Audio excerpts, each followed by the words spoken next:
Tu as peut-être déjà entendu dire que le christianisme est une religion occidentale, imposée par l'histoire ou la culture. Mais la réalité est tout autre. Le message de Jésus n'appartient à aucun continent, aucune culture, aucun peuple. Il est universel. Il a touché l'Asie, l'Afrique, l'Europe, l'Arabie, depuis les premiers siècles. 1. Pourquoi Abraham est-il le père des croyants? Abraham est une figure clé pour les Juifs, les chrétiens et les musulmans.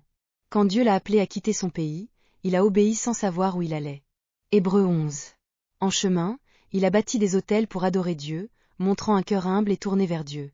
Genèse 12. Genèse 13. Il est le premier à vivre une relation personnelle avec Dieu, fondée sur la foi, une foi comptée comme justice. Genèse 15. Dieu a fait de lui le père d'une multitude, une bénédiction pour toutes les nations. Genèse 12. Romains 4. Ce choix n'excluait personne, mais ouvrait un chemin de salut pour tous. Genèse 12. Ésaïe 49. Beaucoup ont pourtant choisi de se détourner de Dieu. Romains 1. Mais Dieu continue d'appeler chacun, par pure grâce. Romains 10. Romains 9. Aujourd'hui, ce chemin est encore ouvert. Par la foi en Jésus-Christ et en son œuvre à la croix, chacun peut devenir héritier des promesses de Dieu. Galates 3. Dieu ouvre son cœur à tous ceux qui viennent à lui par la foi. 2. Dieu regarde le cœur, pas l'apparence. Dieu est esprit. Jean 4. Il n'est pas limité par nos cultures ou nos couleurs. La Bible dit qu'il ne fait pas de favoritisme. Acte 10. Jacques 2. Ce qui compte à ses yeux, c'est le cœur. Certains ont utilisé la Bible pour justifier l'injustice, mais ce n'était pas le message de Jésus.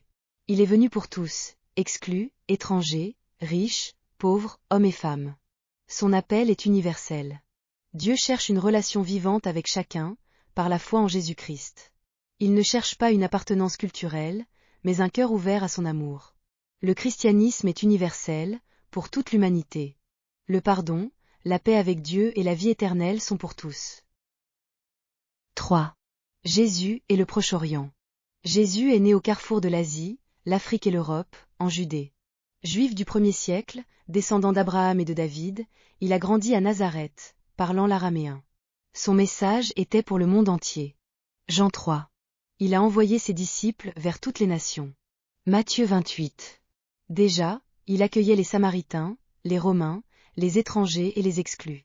Depuis Abraham, Dieu avait promis de bénir toutes les familles de la terre. Genèse 12. Le christianisme est né au Proche-Orient, mais il est destiné à tous, partout. 4. L'Arabie, une région touchée très tôt. L'Arabie a été touchée par l'Évangile dès les premiers siècles, notamment à Najran et à l'est du pays. Cette région est au cœur de l'histoire biblique. Job serait originaire d'Arabie ou d'Édom. Des Arabes étaient présents à la Pentecôte. Acte 2. Paul a séjourné en Arabie après sa conversion. Galates 1.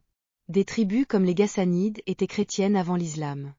Jéthro, beau-père de Moïse, était prêtre à Madian. Exode 18. Cette région, souvent oubliée, a été touchée très tôt par le message de Dieu. 5. L'Afrique, un continent biblique dès les origines. L'Afrique a connu le christianisme dès les débuts. L'Afrique du Nord, l'Égypte, la Nubie et l'Éthiopie ont été des centres vivants de foi bien avant la colonisation. L'Afrique est présente dans la Bible. Les Couchites, descendants de Cham. Genèse 10. La femme de Moïse était couchite. Avant même que l'Évangile n'atteigne Rome, l'Éthiopien avait déjà été baptisé. Acte 8. Des Égyptiens et Libyens à la Pentecôte. Acte 2. Siméon surnommé le Noir dirige l'église d'Antioche. Acte 13. Ebed-Mélec, Éthiopien, sauve Jérémie. Jérémie 38. L'Afrique fait partie de cette grande histoire que Dieu écrit avec tous les peuples. 6. L'Asie, le berceau de nombreuses églises. L'Asie n'a pas seulement reçu l'Évangile, elle a diffusé dès les premiers siècles. Jésus est né en Asie de l'Ouest, ses disciples venaient du Proche-Orient. L'Asie mineure, qui est la Turquie actuelle, est devenue un centre du christianisme, Éphèse, Smyrne, Pergame. Apocalypse 1. 11. Dès sa naissance, des mages d'Orient viennent l'adorer. Matthieu 2. Thomas aurait évangélisé l'Inde. Des chrétiens syriens et perses ont porté l'Évangile jusqu'en Chine.